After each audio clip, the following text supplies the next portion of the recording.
in yoga. Whatever you do it in the consciousness that it is the divine that has given you that thing, and you concentrate back to the divine and live in the consciousness, live in yoga with the divine. Can those who profess other religions be a Hindu? There is caste and exclusiveness. Hinduism is really Hinduism. It's a deep introspective way of collective life, as we have already seen. All those who feel God in the heart of beings and who serve creatures conscious of the God in all who love, give, serve, meditate and realize the one in the many, all followers of Hinduism. Rigid casteism is unknown to the Hindu Dharma. It's a wrong overgrowth.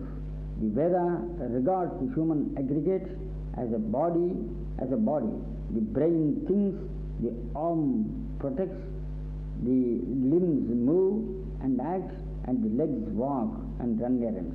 The Hindu must be divine in heart, brain, a hero in arms, active in industry and commerce. She must be a servant of God in humanity. Ekavarnam idam purvam vishwamasit yudhishthara karma kriya visheshana chaturvanyam pratishtham says Mahabharata. There is only one collective humanity at the beginning, and the difference lies in work, in the sort of work that one takes, not in birth. See, by birth all are equal. What does Hinduism envisage? It's a liberal, soul-conscious collective life in tune with the infinite that Hinduism envisages. Kanaka, Nandana, Tukaram, Vagis, Jnanasambandha, Tyagaraja, Nammalvar, Andal, Veera, Tulasdas, Kavi, Vivekananda, Ramakrishna, Dayananda, Ram Mohan, Tagore, Gandhi, Aurobindo, Ramana are Hindus, though their thoughts and acts are different. Ekam Sat, truth is one, is a significant dictum of the Hindu religion. Hinduism is a Samayoga, a spiritual socialism. Why is Hinduism called Sanatana Dharma? What is its technique? For it is the most ancient religion revealed by God to seeds of light and love. It's unique in its application to the individual as well as collective life. It is Unitarian in its aspects, and everyone as his part is Swadharma in the whole, just as every part contributes to the running of a mission. It has no quarrel with any other faith. It never disturbs the equilibrium of unity in multiplicity. Its current moves every part of the universal mechanism. To add to the Dharma, conscious of the Brahma in all is its technique. What's the goal of Hinduism? Is it in or out? Religions built around personalities point to heaven as the goal of life. Hinduism says heaven or hell, good or bad, weir or woe is in your mind. To rise above these dualities and be the blissful self-I is the goal of Hinduism. All pleasures born of the senses and the minds are evanescent. They change and vanish. The real delight is in the self. Great saints like Ramana, Ramakrishna established truths that bliss, the truth that is bliss in the core of being. To be calm and tranquil in the heart is bliss. How to effect this teaching? To effect this, we must start meditation every evening. Gandhiji was conducting evening prayers, and the nation marched to freedom to the rhythm of Ram Nam. Let us raise the hymn Om Jaya Om, Om Jyoti Om, Suddha Shakti Om, and march victoriously to the goal of life, which consists of purity, unity and dignity. We carry heavy burdens, gasping for breath in the uphill march of life. Does anyone carry loads of silver money and gold coins on the head when he goes on a marriage? a tablet set will do, will serve your purpose. A currency of high denomination will do. Be God conscious. March onward, pilgrim. March onward. Now I shall tell you how to train missionaries of Hinduism and a program for the training course. Om Sagana Bhavatu Saganau Bhunaktu Sahabhijnam Karvavahai Tejasvinavadhitamastu Vidvishavahai. Om Shanti Shanti Shanti.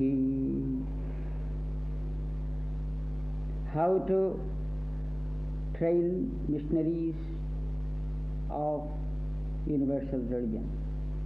This lecture was delivered in Tirupati under the presidency of His Holiness Kamagoti Shankaracharya.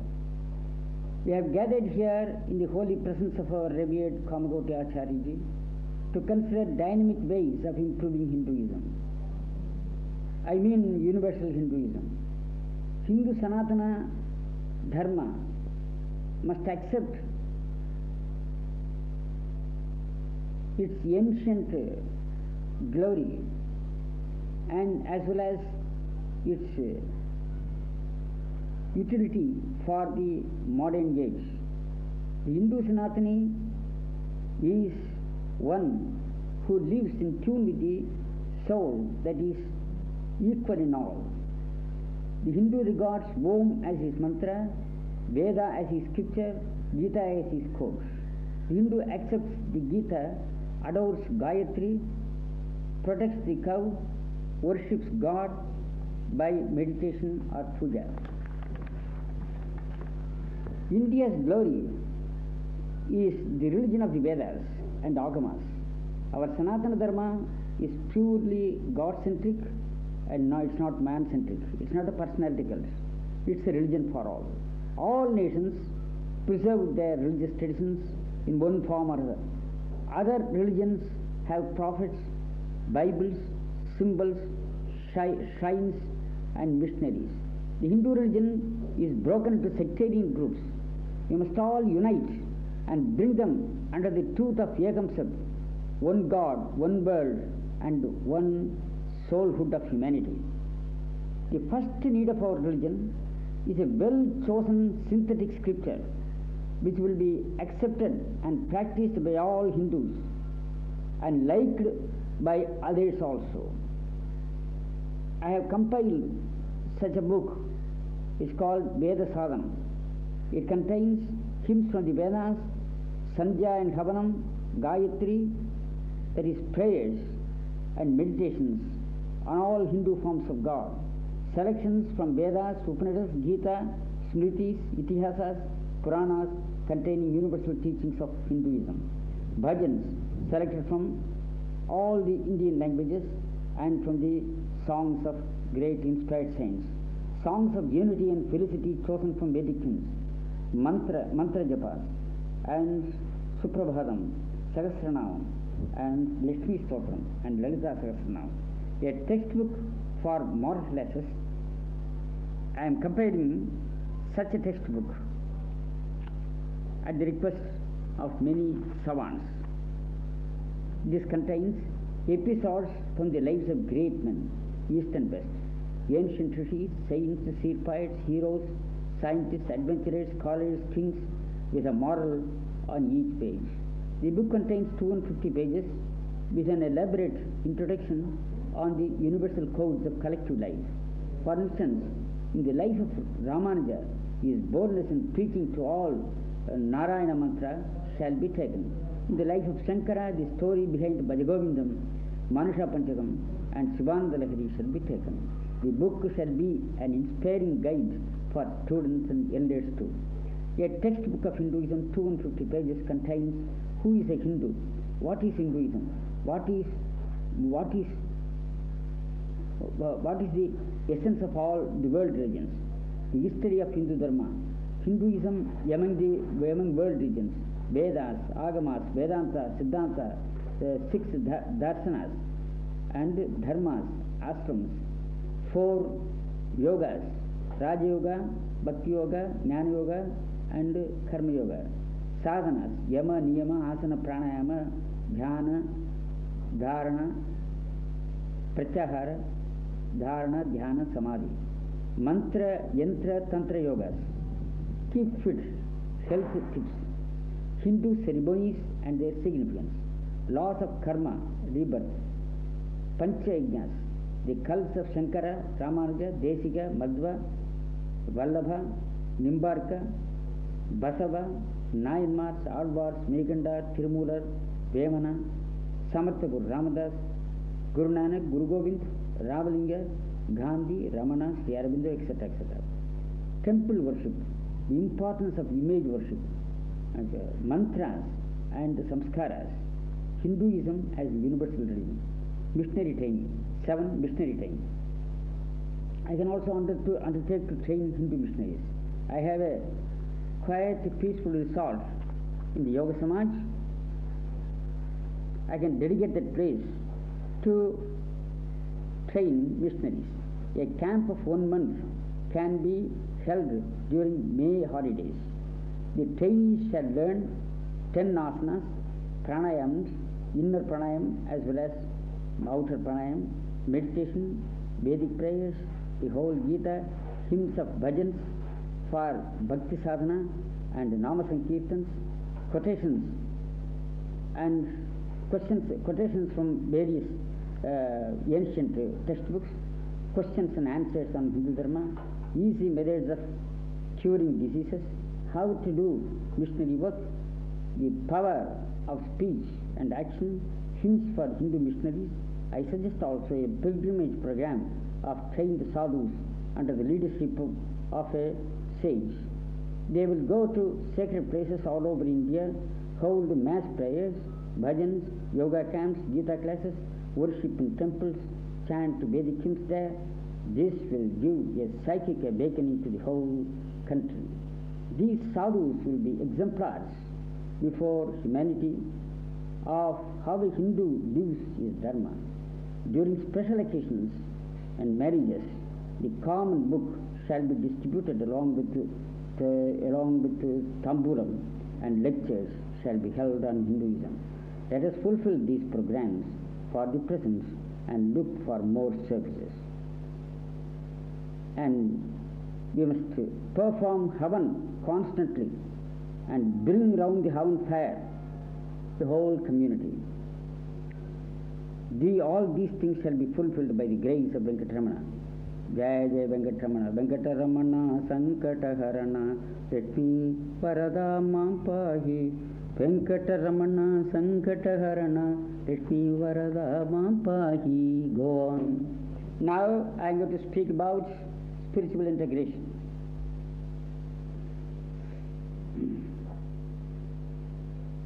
I like this country, Malaya, very much. Like the heart, it has got also 4 compartments. The heart has got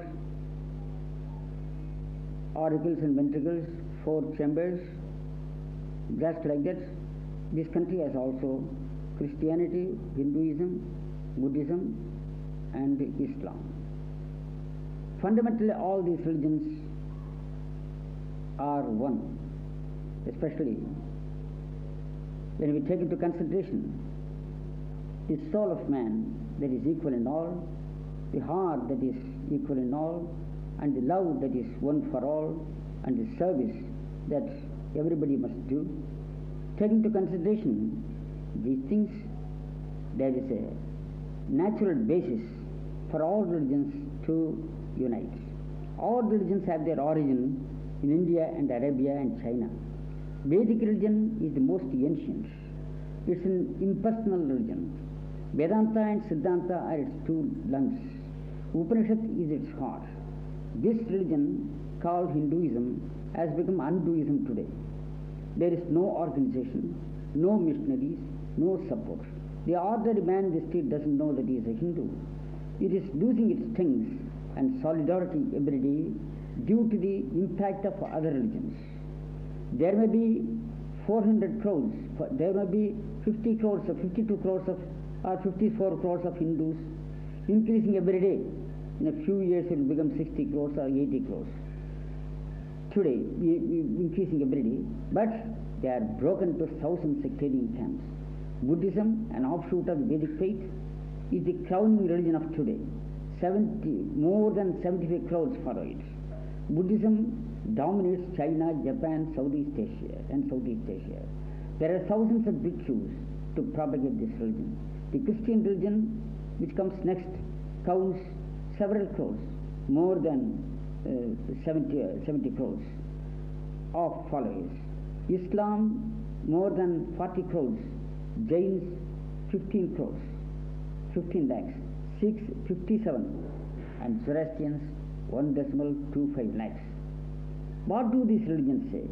They say love, purity, equality and charity are ways and means of happiness. They have scriptures and innumerable booklets. None can follow all and read all. There is one religion, the religion of the heart, the religion of love. Love God, serve humanity. Service is the practical Upanishad. The cross symbolizes sacrifice. The crescent signifies peace and gentleness. The flame of wisdom, adapted by the Zoroastrians, signifies goodness and purity. And swastika, the symbol of Buddhism, signifies unity. It's a symbol of unity of religions. And we have got a yogic symbol also, that is Om, the sun, a blue flag in the middle of which the sun is seen, and in the center a cipher put signifying Om. Thus all religions unite together.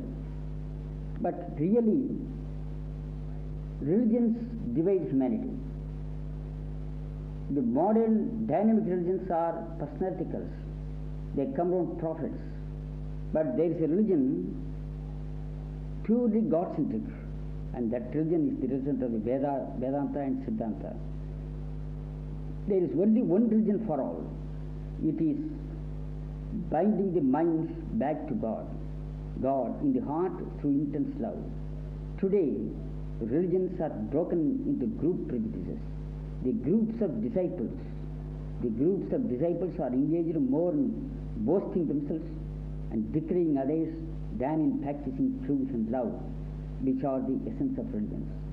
India especially is divided into 1,000 opposing camps, like Advaita, Advaita, Vishishtadvaita. These must give way to psychic love. Let us see the darsanas upon which the Hindu religion is based. Vedas are the fountainheads of religions. They say thou art that, Tatvamasi. Darsanas explain the Vedas. There are 6 darsanas, 6 schools of philosophies. Kapila's Sankhya treats about the soul involved in the 24 principles containing the mind, life and body.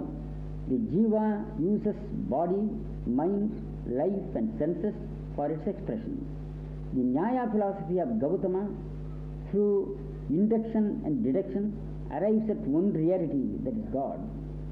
Vaiseshika of Kannada maintains the one reality behind the variations of nature. The Yoga of Patanjali, through its 8-fold practices of moral conduct, worship, firm pose, breath control, ingathering, introspection, concentrated meditation and self-identification, leads to inner realization.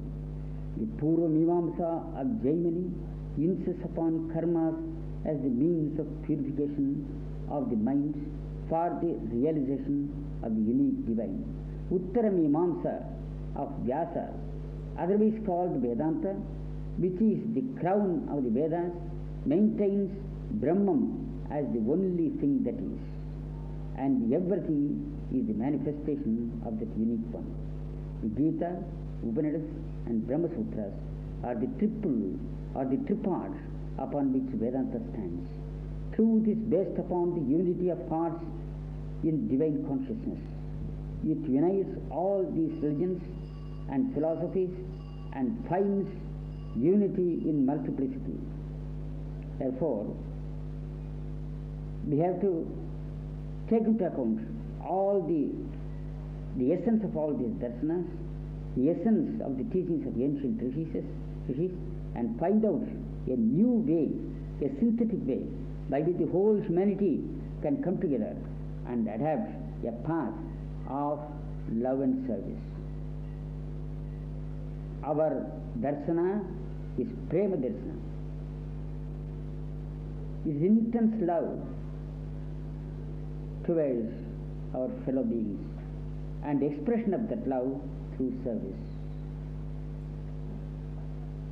One thing I have to insist upon is the spiritual bliss and freedom are equal to all.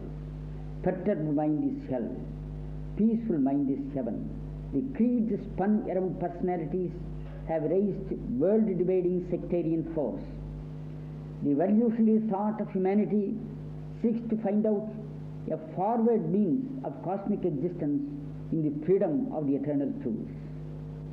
Humanity is tired of canonical codes and mere externalities of worship. The image worship was meant to develop concentration, but it has multiplied pontific, self-centered and sectarian camps and mechanized formalities and feudal force of separative isms, stereotyped customs, narrow prejudices, mutual hatreds and blind passion round varying castes. These mental barricades prevent man from his straight approach to Godhood. Mere moral rigmaroles, repeated ad nauseam, have become effort. Be good, do good, speak truth, love all. It's all very good.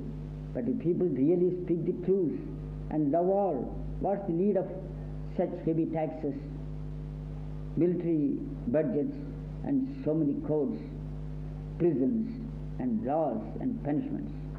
In fact, the spoken precepts are not lived. Hence, in this century, Sri Aurobindo, Mahatma Gandhi, Ramana Maharshi, Meher Baba remain silent, and I have been silent all my life. I spent 25 years, rather 40 years in perfect dynamic silence, and even now I speak only 2 hours a day. So, silent exemplars of this age teach us the extreme religion of love. That is the universal religion. Without love, man is dead. Man has created innumerable isms around his mental conceptions. Pragmatism, nihilism, idealism, socialism, nationalism, communism, jingoism, all children of vital egoism, leading to military anarchism. So, you must think deeply and come to the conclusion that there is no creature that is not destined for the supreme goal, as there is no river which is not winding its way towards the sea. In the human form, which is the crowning product of evolution, the divine life is enmeshed in samskaric deposits of the mind.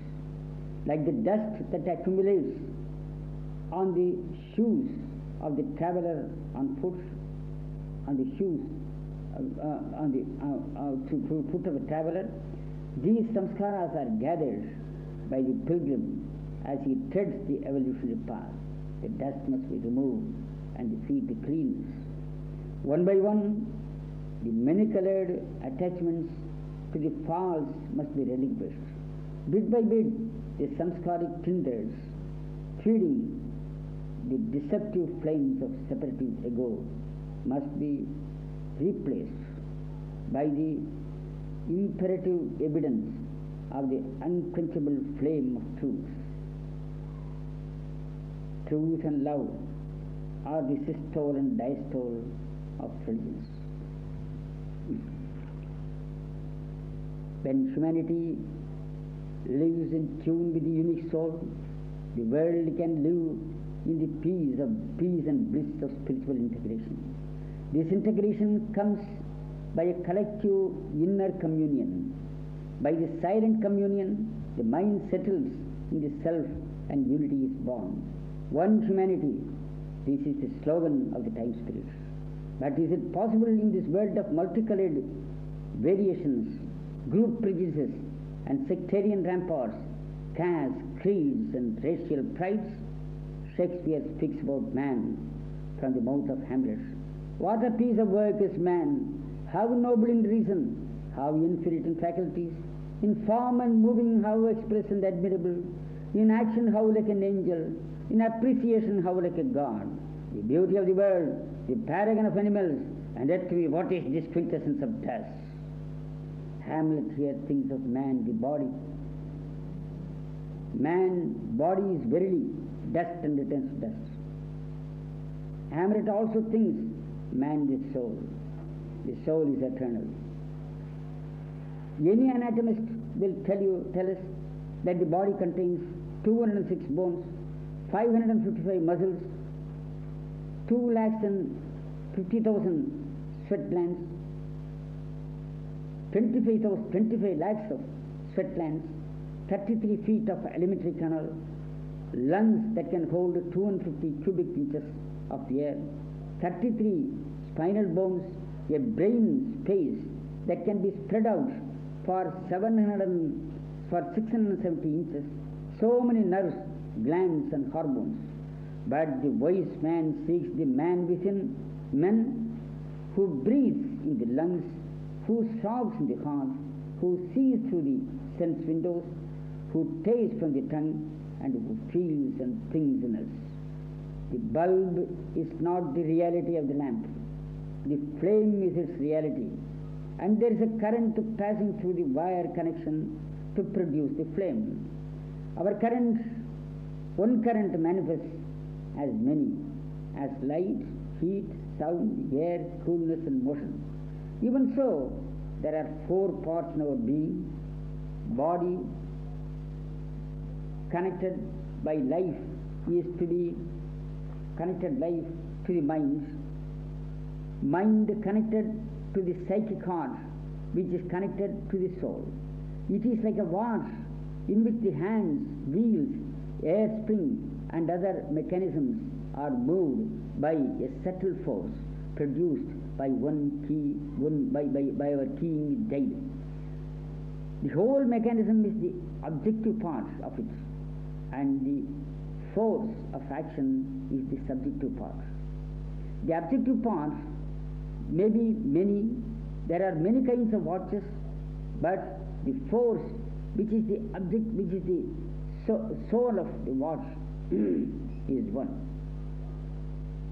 Radios and transistors may be of several sizes and names and patterns, but all of them are moved and actuated by one electronic force. They radiate the same sound waves gathered from the nearest station.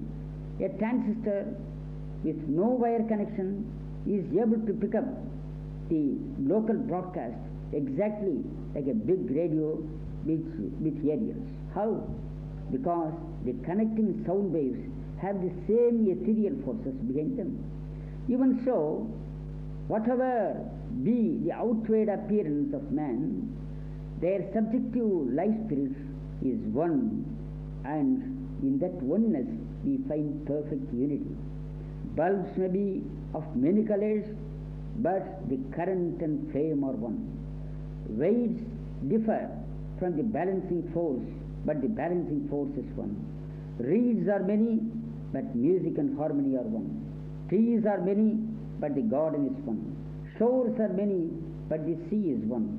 Flowers of many, but honey is one. Look at the sky at night.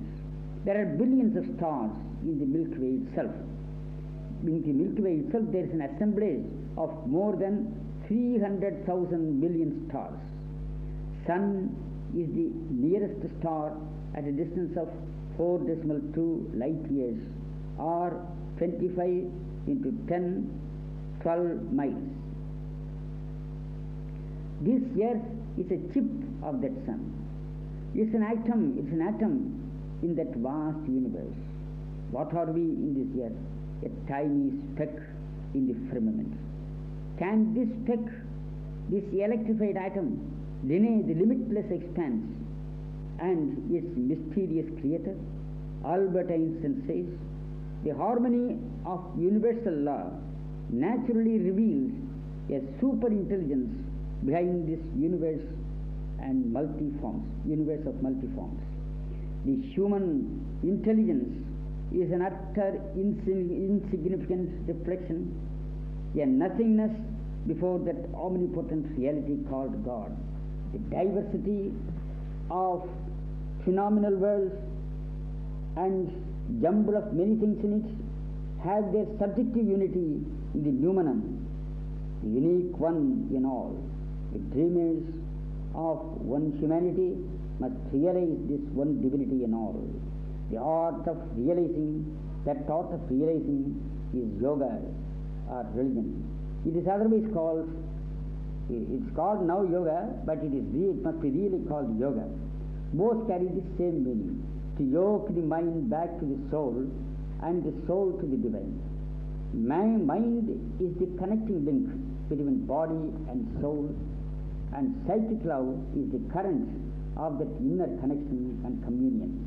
To follow that inner current of communion is yoga or meditation.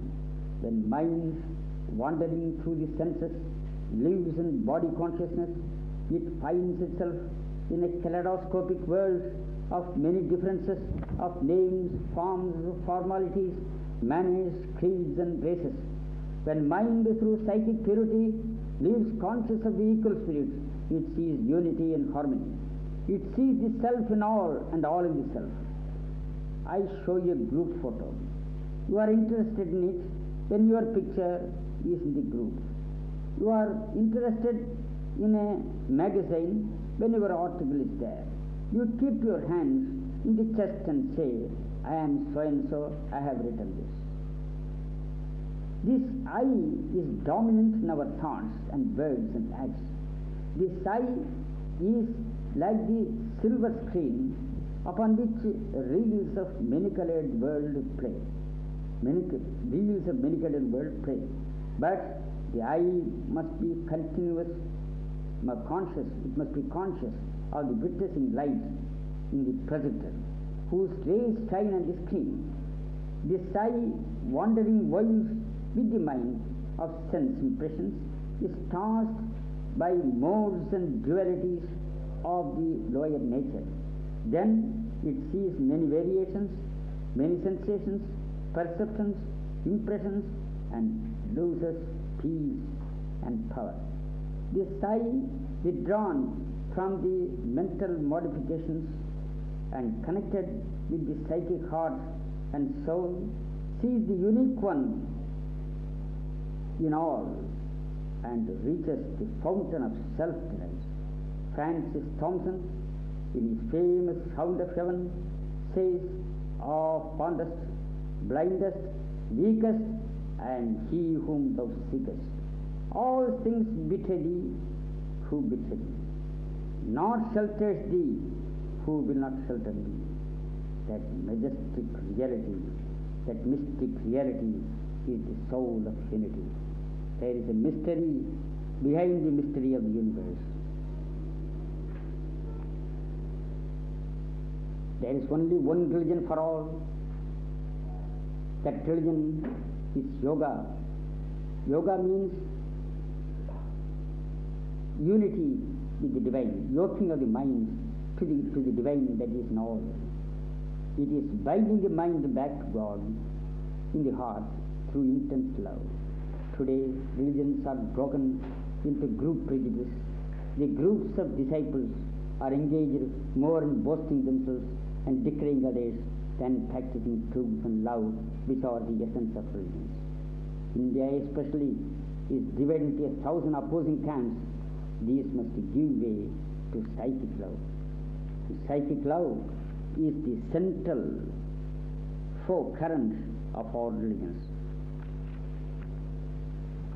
So, Friends, today I assure you that the whole humanity can come together and live in one spiritual socialism as one body in the collective soul, a collective soul consciousness. It can live an eternal life in the eternal soul. One method of doing it is deep meditation. When you rise up in the morning, clean your teeth, drink 5 mouthfuls of water, and then sit deeply in meditative introspection for 1 hour. Don't rise from your perch. And you can find slowly a vibrating force. And that force will lead you from the physical plane to the vital plane, to the vital plane to the mental plane, and mental plane to supramental plane, supramental to bliss, and that to knowledge, and that to truth. When the heart becomes clean like the mirror, shining like the mirror, the light of the divine reflects upon it. And we have simply to concentrate upon that light, and that light will lead you to beatitude and felicity.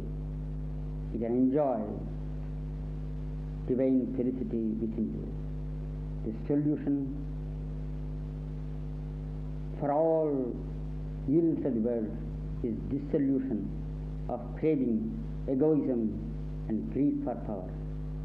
Saints have taken up this work today. Like scientists, they too have made silent researches in mystic laboratory of the self and have discovered ways and means of peaceful living. I have spent almost 40 years in perfect silence, doing many experiments in yoga, experiments with myself, and I have collected all the experiments in a magnum opus, Bharata Shakti, in Gospel of Perfect Life, in Yoga for All, in Secrets of Yoga, in so many volumes. I found out the central force that actuates the whole existence of humanity. Just as gravity lived before Newton, spiritual truths also lived before saints and yogis, who discovered them by meditation and self-identification.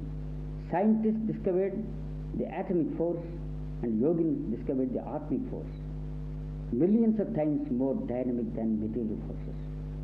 Science has led man to civilized animality. Science is in the hands of warmongers now, who are up to manufacture lethal weapons to destroy humanity. Science is being raped. Science must be harnessed for constructive purposes that will do good to humanity.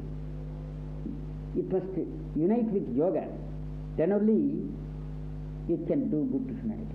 Because yogi scientists will not dare to throw bombs upon other countries.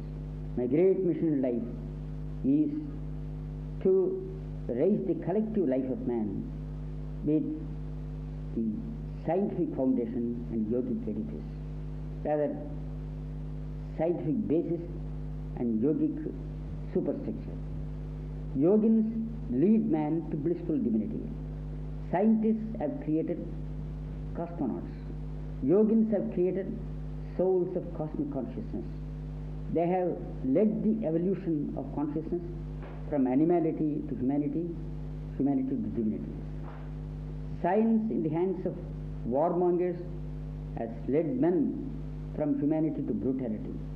The capacity for murder and massacre increases manifold, millionfold as science advances. There are dangerous atomic nuclear weapons today that can kill thousands of towns in a minute. The story from the Upanishad says that Indra, the god of intellect, Vayu, the vital force, and agony, the fire, could not move a spiritual atom placed before them. The divine grace reveals the glory of the one who is the mind of the mind, ear of the ear, speech of the speech, eye of the eye, and life of the life. That from which all creatures evolve, in which exists, and into which involve. That is the unique one, the source and the source of all beings. Yatho vayumani bhutani jayante yena jatani jivanti yat prayanti abhijam visanti tad vijignasattva tad brahmiti satapotatyata satapastatva. Tomorrow I will speak about the spiritual socialism, that is the unique way of collective living in this world. Thank you.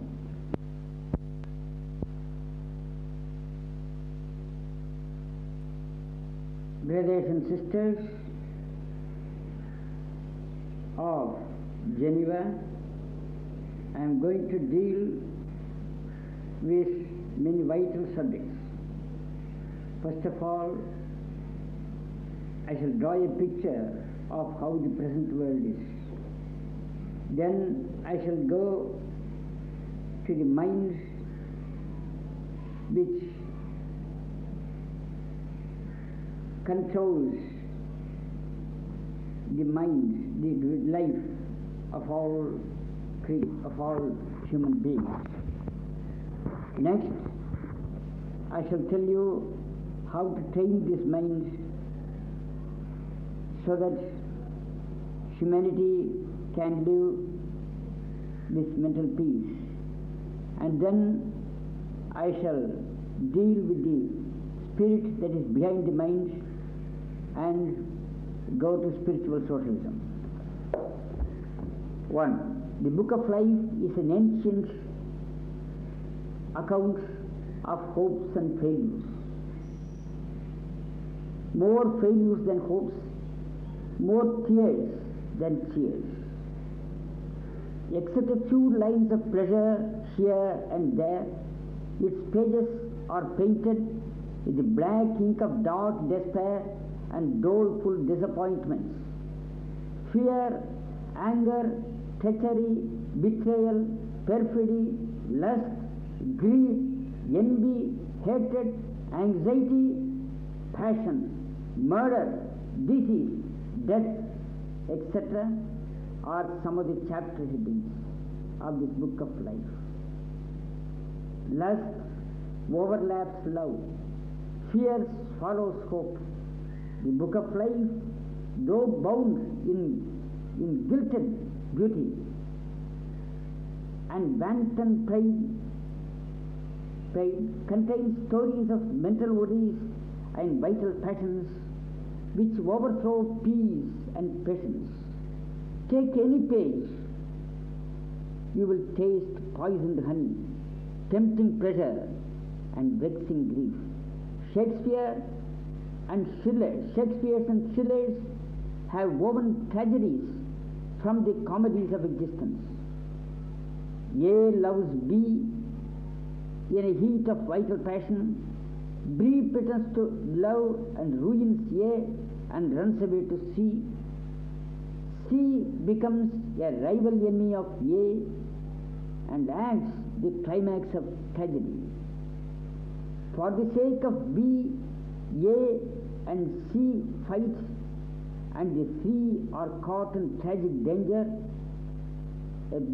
They are tormented by a betrayal.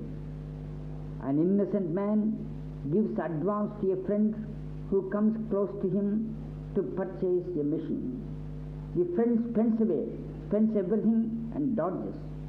No machine, no money. The innocent man lodges police complaints. The rogue denies receipt of money and becomes his critic and enemy. A poor widow deposits her jewels with a relative who sells them away and deceives the widow. The innocent lady cries to God's mercy, beating her breast. Nothing comes out of her wailing except tears. Life is a thick cloud of disappointments, silvered with momentary joy. I have fairly travelled all over the world and seen millions of men and women and watched their life in close quarters. I have studied my own life, which is a chain of disappointments linked by the joy of wisdom gained by so many sufferings. Who has the sympathy to help me and understand my problems? I entrust manuscripts to publishers. They make a capital out of them, leaving me alone with my pen and poverty. I have ink in my pen to write 1,000 stories of disappointments and betrayals.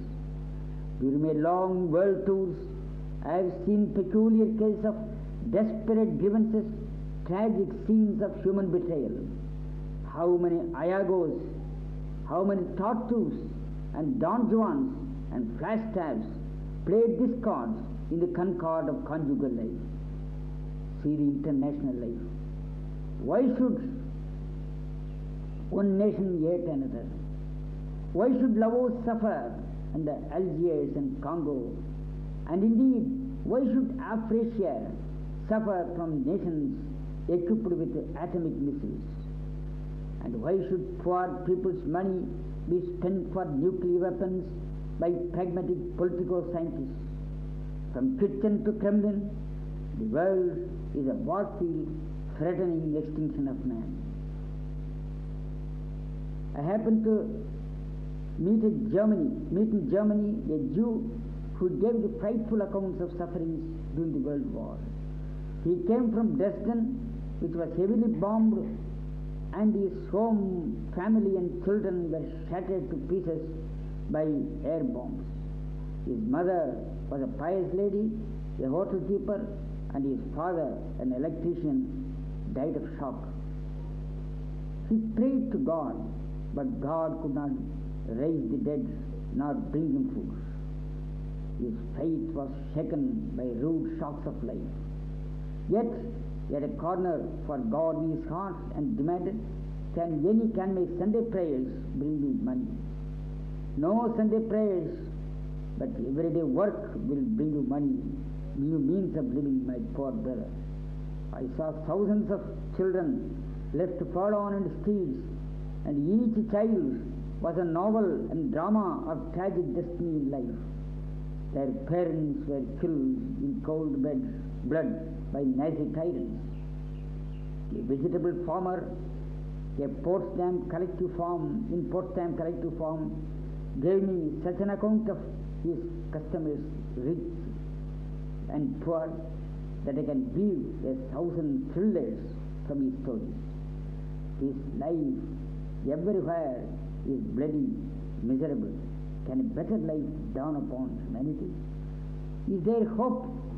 Is there a way to dissolve the difficulties confronting existence? Can we walk without hurt and hitch in this dark valley of rugged obstacles? Each heart is smitten with grief. Love and hate run riot with each other. Tragic clouds overwhelm hilarious moments in life. Moliere died laughing too much. Verlaine, poet, died drinking too much. Sex kills passionate souls. A sudden arrow of destiny shatters prospects in life.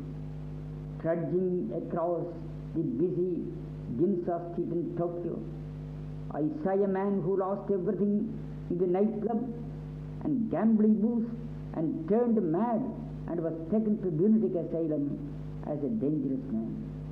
The richest have the greatest wants. Someone demanded, "Oh destiny, why is your hand so crooked? Which part of mine is straight?" answered destiny. Life in press and platform politics is a maelstrom of selfish passions, with wild scenes of hectic propaganda to bring the weight of public favor this side or that side. The breath of life is baked in the fire of passions. It's a naked fact. The shaft of sorrow has entered each heart, shattering all mental plans, and man seeks for the hidden springs of peace and joy. Reader, come. Oh, listener, gentlemen, brothers and sisters, come to us, come, let us think together and try to solve the riddle of existence, beset with hard problems. Let us plunge beyond waves and bubbles and sound the depth of jumbled truth. Let us try to break the veil of worry and unrest and reach the clear sky of light and peace. Let us rise above praise and blame, kiss and kick, success and failure. Let us not murmur over blinding pains and oppressive grief and anguish. Let us not cry to heaven for relief from hell. Let us try ourselves and solve the riddle from within. Let us know the cosmic law of life, live a higher life of peace and bliss and truth life. Redemption comes with the crucifixion. The I must be crucified, egoism must be crucified, and hope and to have hope and accompany my inward journey. Let us go into the mind of the minds and try to find out the cause of our illness. Training of the minds. Many seekers pose the question, how to control the minds and what is mind? We answer them plainly, never mind minds. Be yourself and mind will mind itself. Every part of our human mechanism has a function, just as hands and feet have their functions. Hands cannot walk and feet cannot eat. The mind has its own function of thinking and discriminating.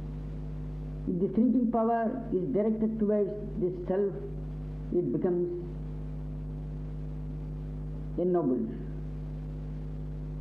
The mind evolves towards self-poise and self-peace by yoga. If it jumps through the senses and wanders restlessly, it brings into the being all sensations which become perceptions, conceptions and impressions, samskaras and sankalpas.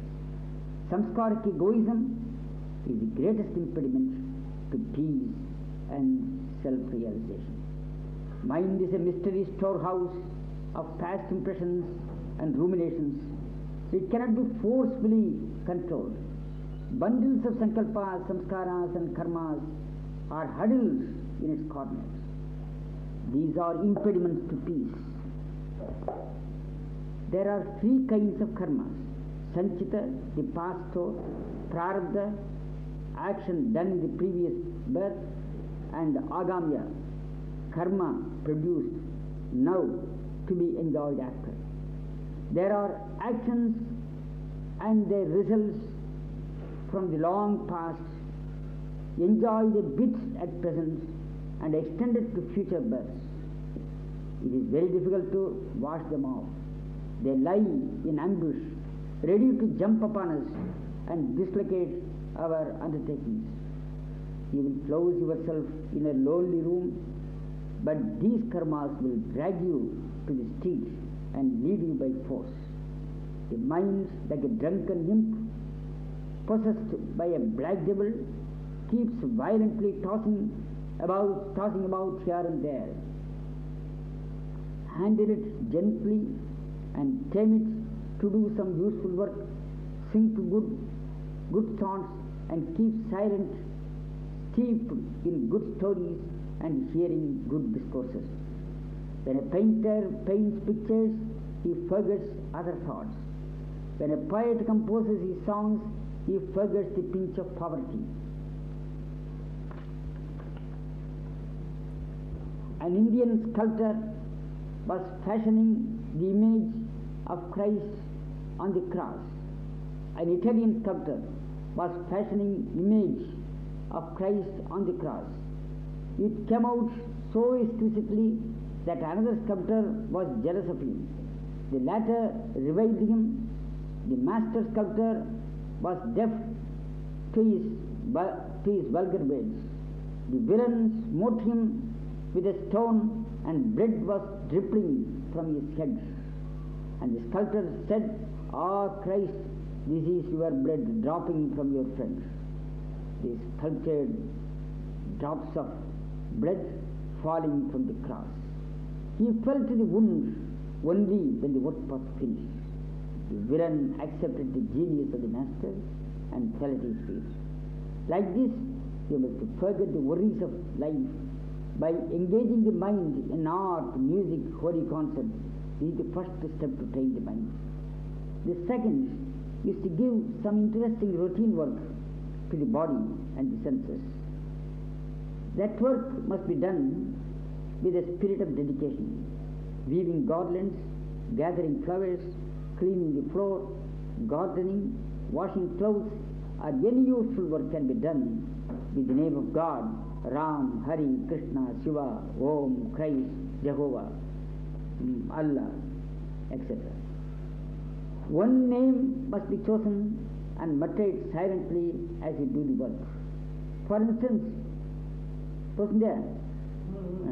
For instance, the inmates of the Yoga Samaj sweep the floor with the mantra Om, Shuddha Shakti Om in their mouth. They feel it in their heartbeats. Even doing the mantra in a rosary send them to sleep often. Japasadhan is a powerful way of controlling the mind. As you walk, repeat the mantra and walk to its rhythm. Mahatma Gandhi used to repeat Ram Nam as he walked. He had a rosary with which he did japam.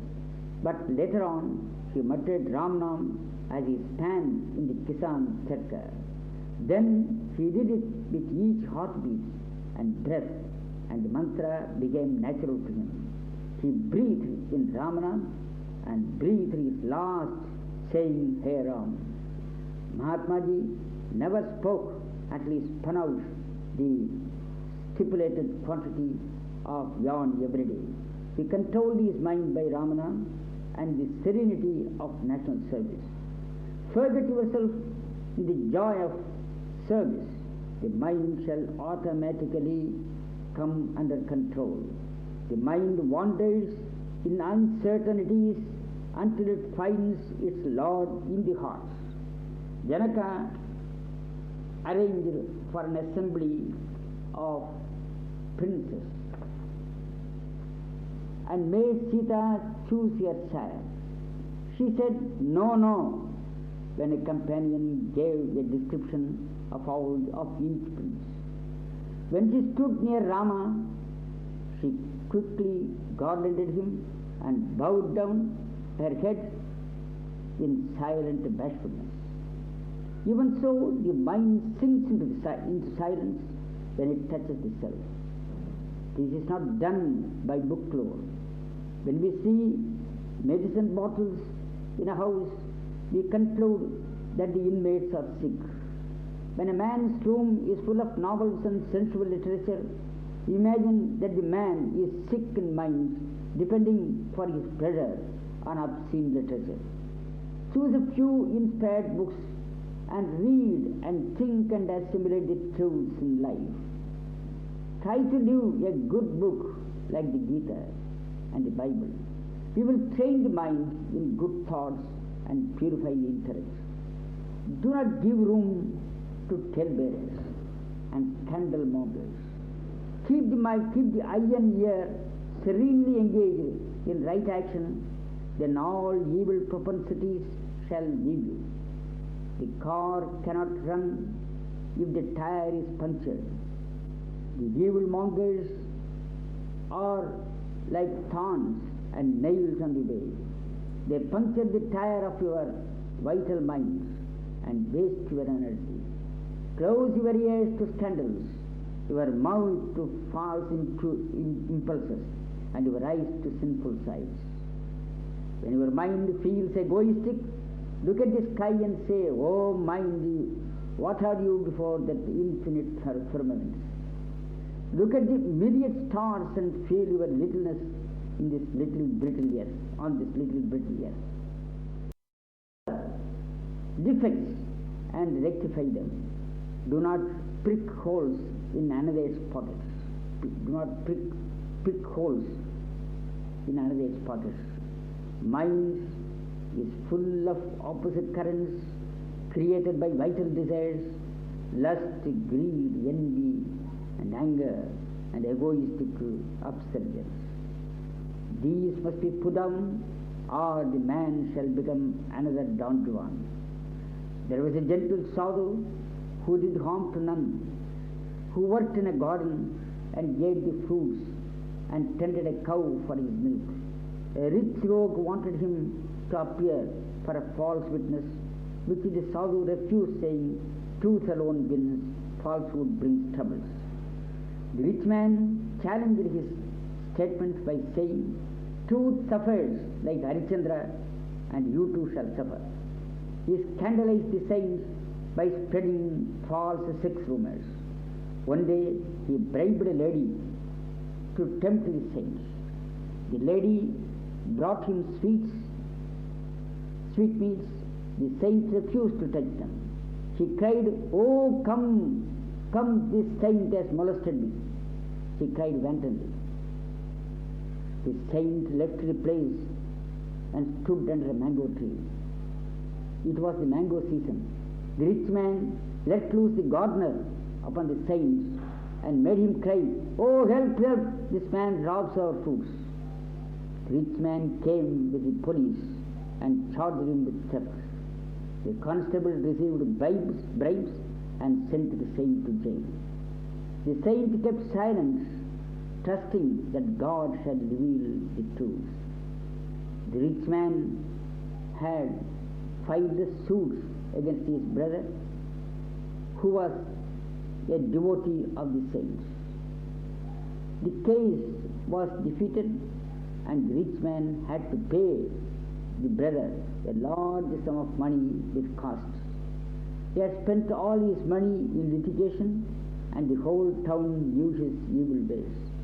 The woman whom he set upon the saints turned against him and revealed the truth in the public court. The gardener too stood a witness to the honesty of the saints.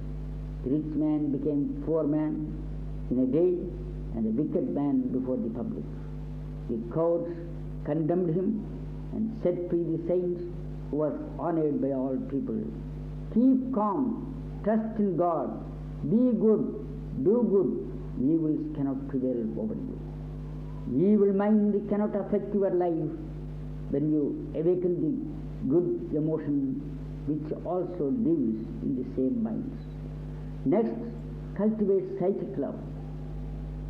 Love for God, who is the beloved of your existence. It was this deep love which manifested a Chaitanya, a Ramakrishna, a Meera, a Jesus Christ. You must develop passion for the divine. You can take the lead of a realized master and a mantra from him for your devotion. You can take a mantra from him for your devotion. When psychic devotion is well established, your heart opens to the descent of the divine consciousness, and the mental modifications disappear at the dawn of higher consciousness. Saint Francis perspired the blood of crucifixion. So deep was his psychic love for Jesus Christ. At this stage, meditation becomes natural and spontaneous, and it develops into trance, and no distraction is possible, for the mind yields to the psyche, and the psyche to the spirit, that is the divinity in man.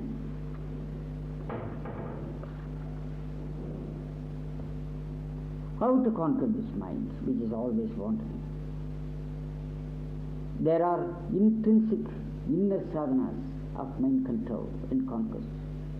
There are pratyahara, introspection, dharana, concentration, dhyana, meditation, and samadhi, complete dissolution of the mind in itself. The mind is a restless entity.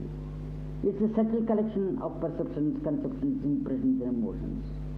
The mind thinks, records, impresses, arrogates as iron mind, and it distinguishes between the good and the bad. The mind as chitta records thoughts and impressions. It arrogates as ego, and it reflects and distinguishes between good and bad as the intellect. The mind going out through the senses is bondage and misery. The mind ingathered marches towards peace. The outgoing mind must be ingathered. This is called pratyahara or introspection. The ingathered mind must be fixed and concentrated in the self-center, in the heart or the head. This is dharana or concentration. Concentration develops meditation or dhyana. Meditation in serene inner tranquility develops samadhi or complete dissolution of the mind in the self.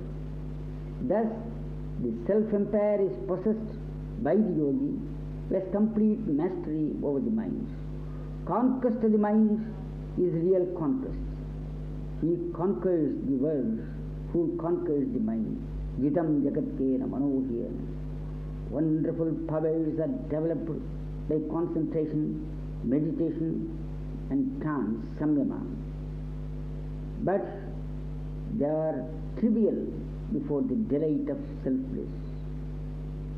The master of the self enjoys swarajya, freedom, and automatically he becomes the master of the wider world, samrajya, empire, for he sees every being as the self. He sees the universe as the wider self. Meditation is the supreme secret of yoga.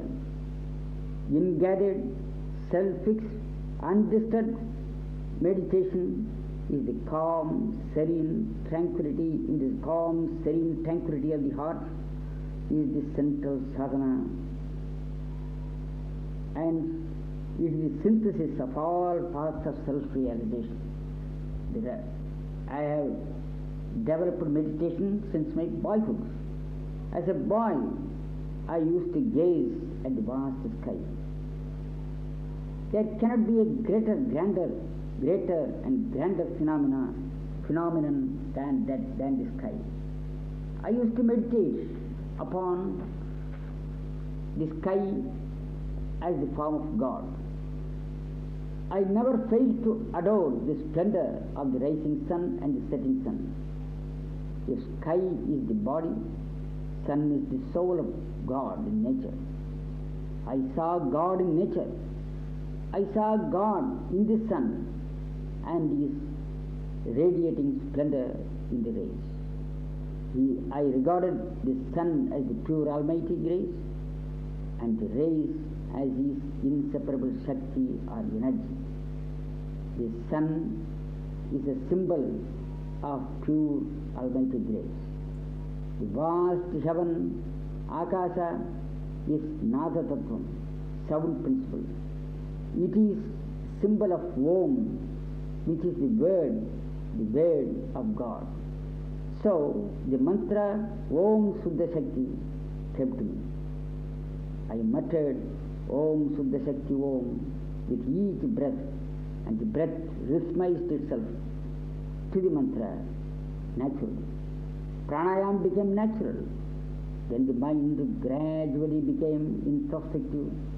The heart was awake and meditation was established in the peaceful heart.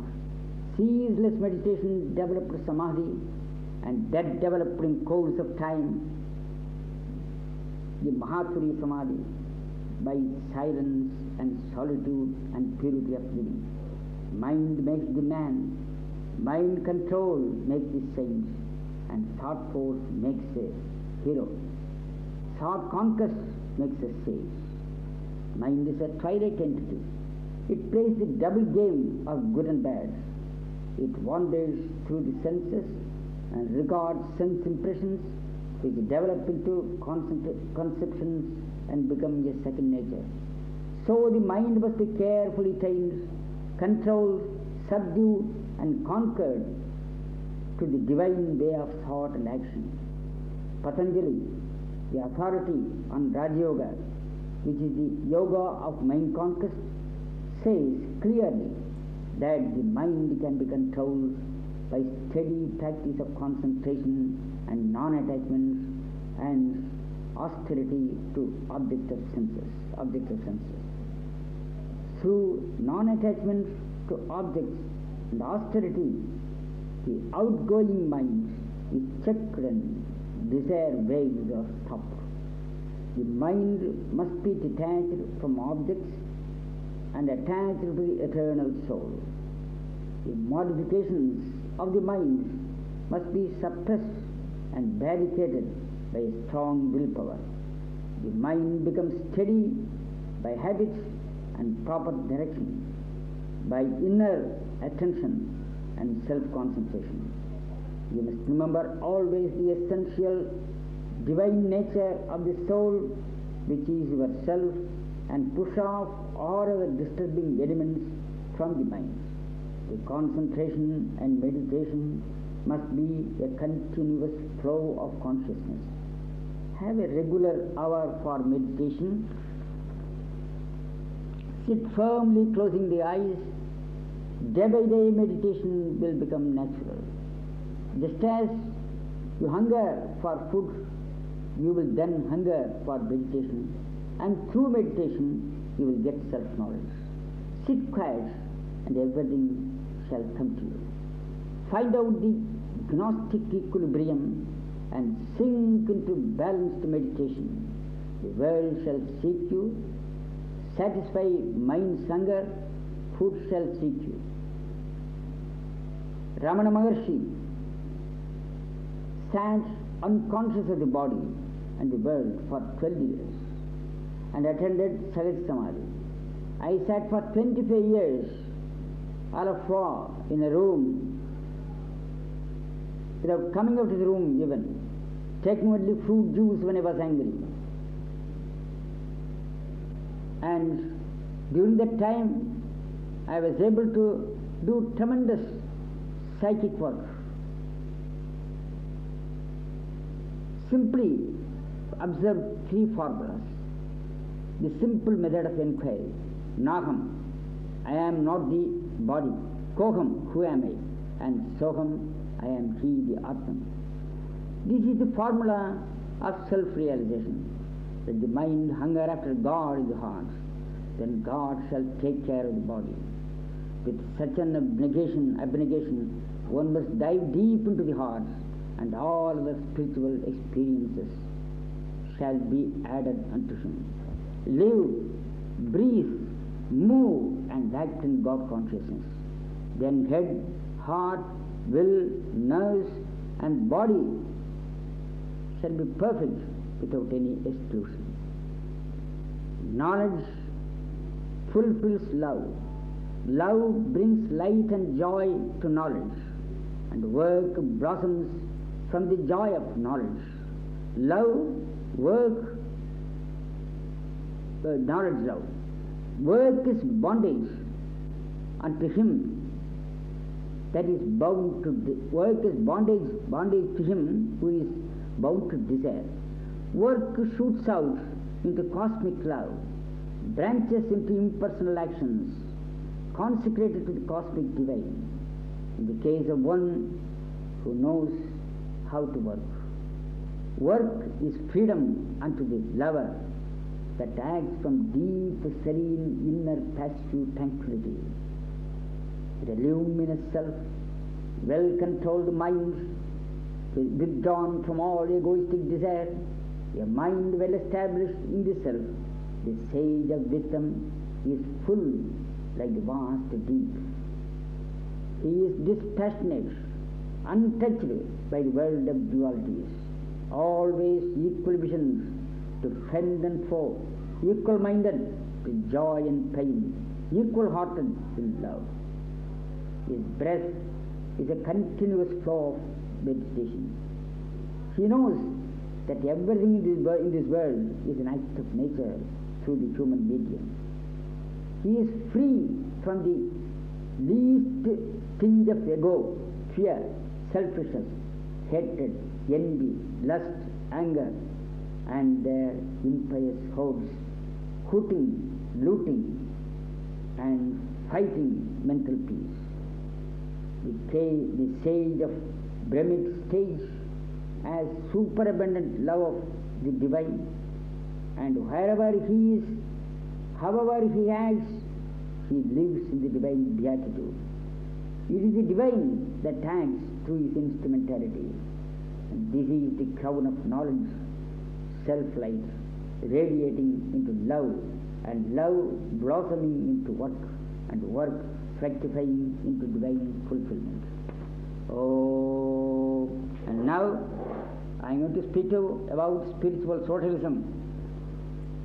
One Mr. Davis of Canada, the great savant, writes to me, I like your idea of spiritual socialism, and I am expecting to know all about it, especially how it transforms humanity.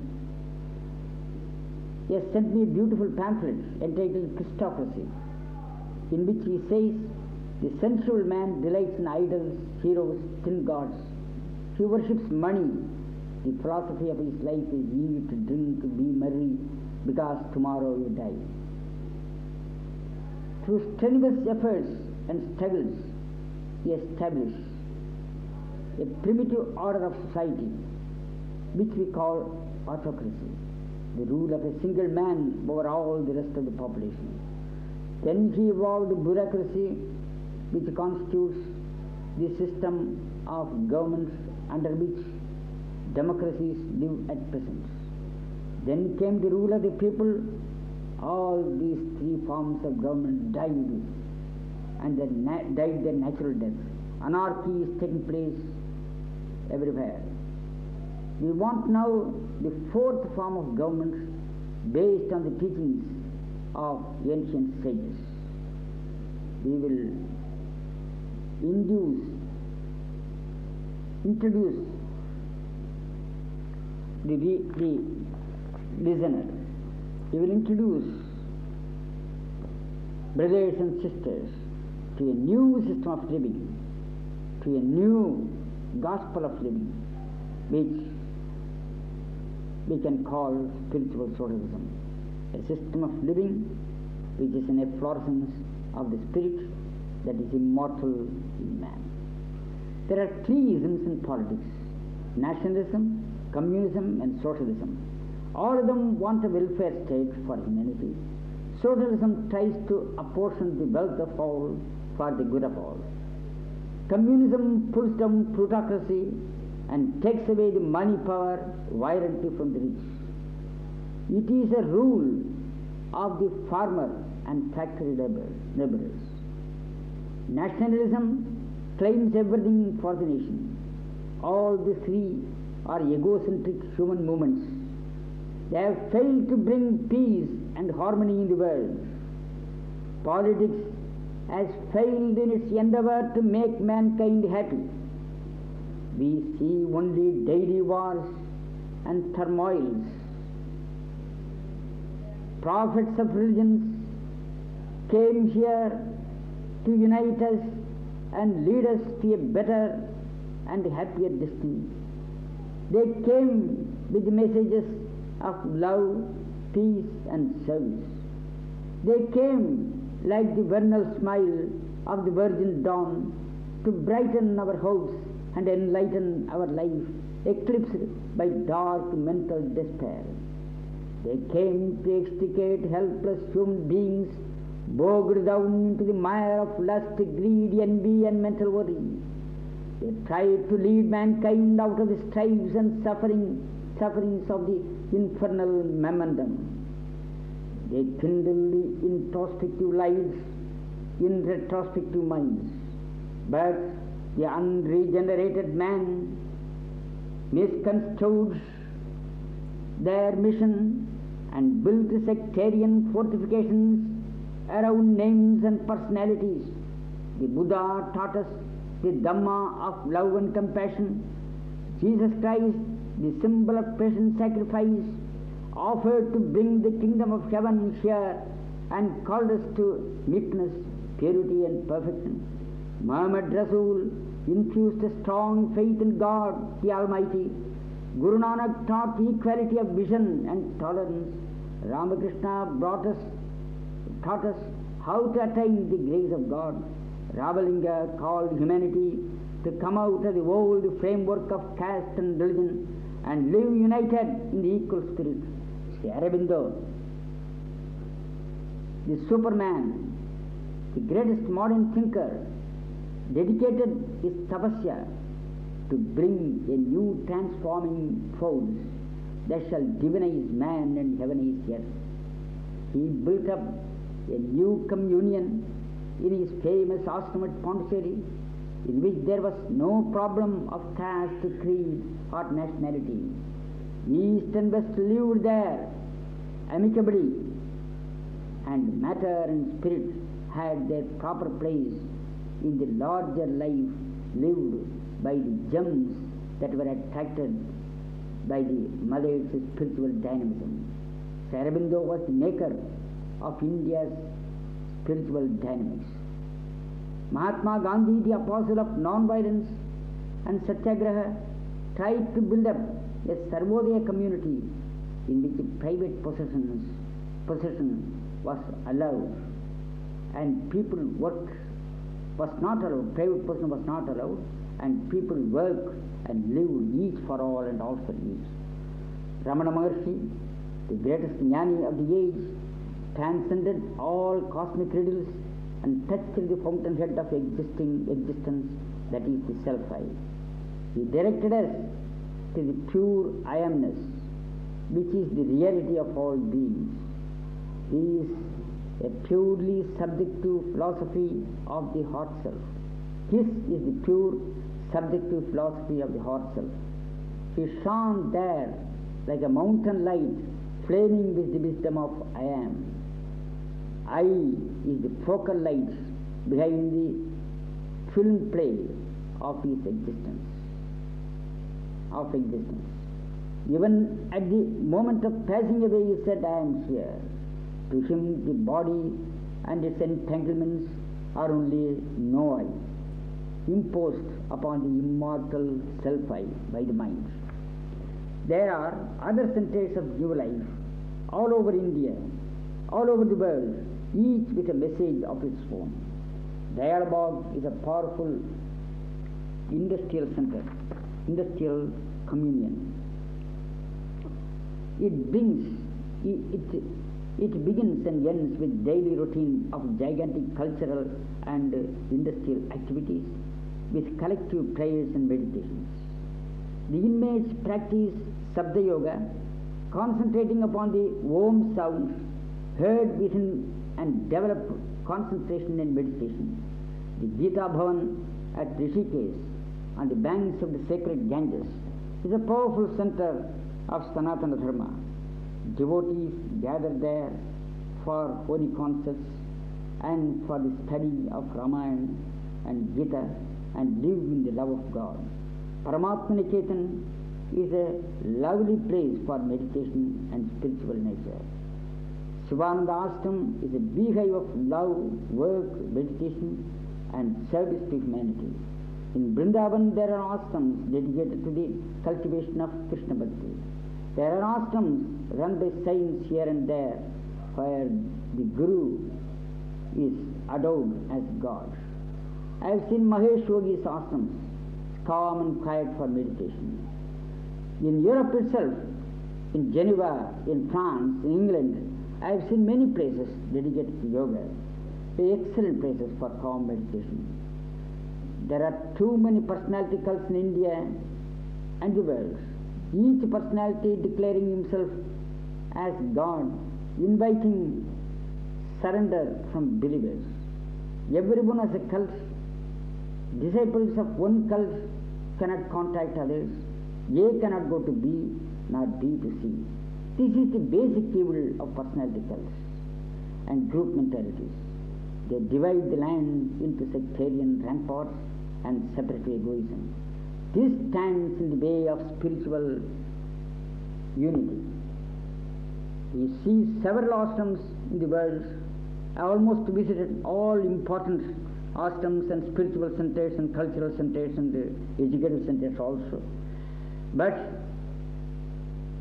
The basic defect is the personality cult, which brings everything around the personality, and the personality boosts himself up as an incarnation or even as a god, and he cannot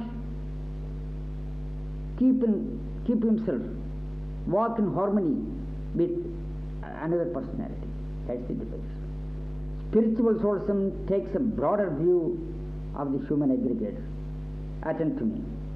It's a synthesis of psychic devotion, consecrated service, collective meditation, holy chanting, mass prayer, and rhythmic inner communion, in which one is always conscious of the self-I. It is purely God-centric, the God that is the center in the self, that is centered in the self of all. This social life is an efflorescence of the central spirit, the equal spirit that is the divine in man. Self-consciousness is the basic concord that blends in happy harmony the different notes of life. Yoga Samaj is experimenting upon such a life in tune with the self-I. You can write, read, teach, sing, dance, tend, prance, print, spin, weave, and in all capacities you are conscious of the one in the self that enables you to do all these things. It sees in the eyes, hears in the ear, moves in the limbs, breathes from the lungs, and lives as life in the body. This is eternal life, to live in the eternal self.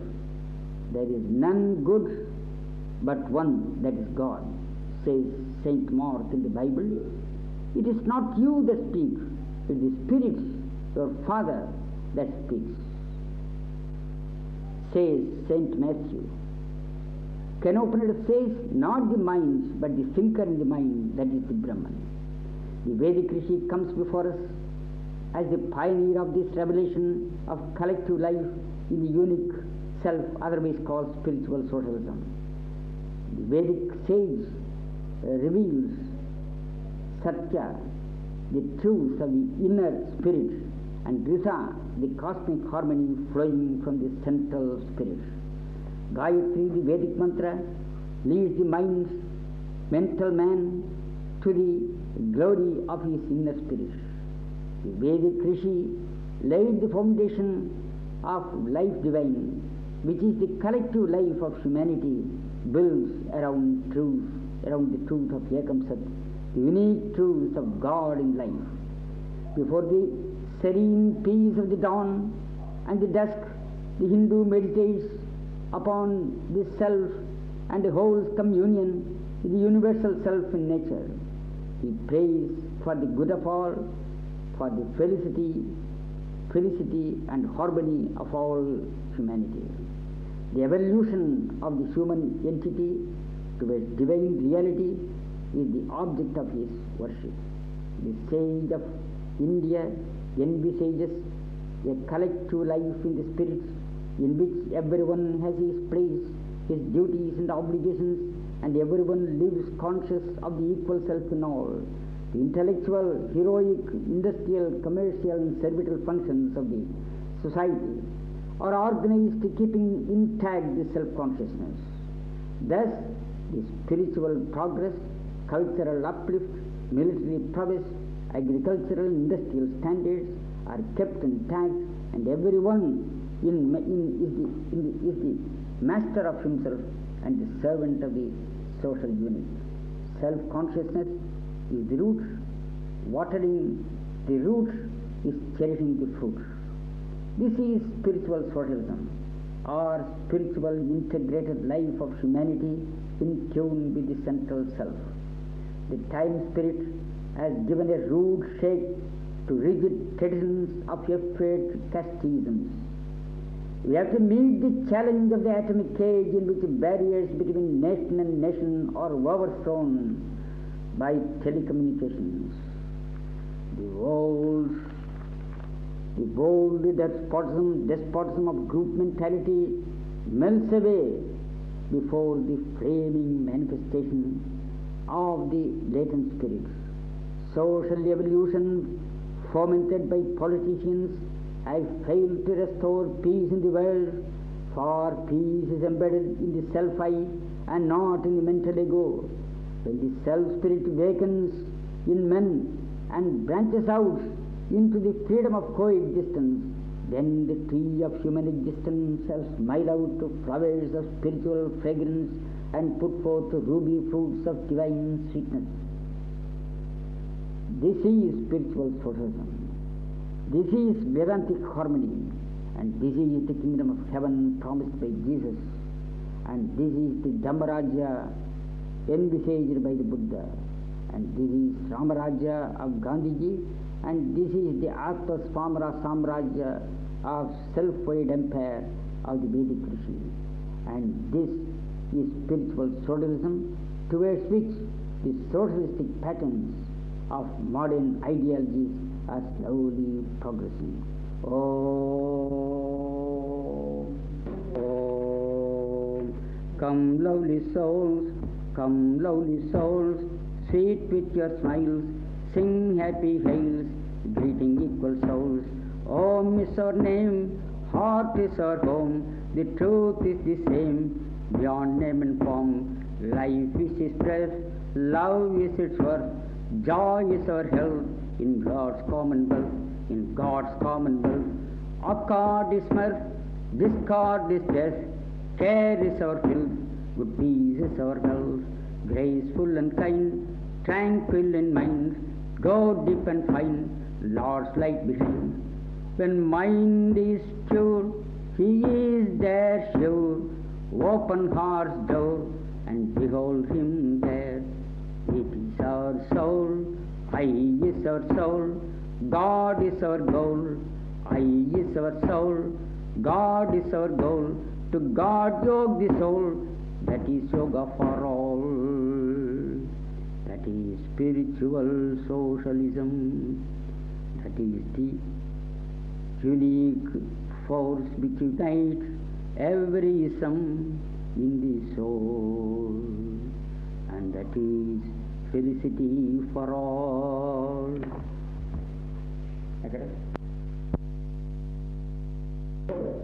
Let's give and live, like the sun and sky above, like free and songful stream, like muse in poet's dream. God is one, pervading all, one is the man in man, one is the world, one is the one is the soul, one is the bright heaven. Let us live in that unique one. Amen.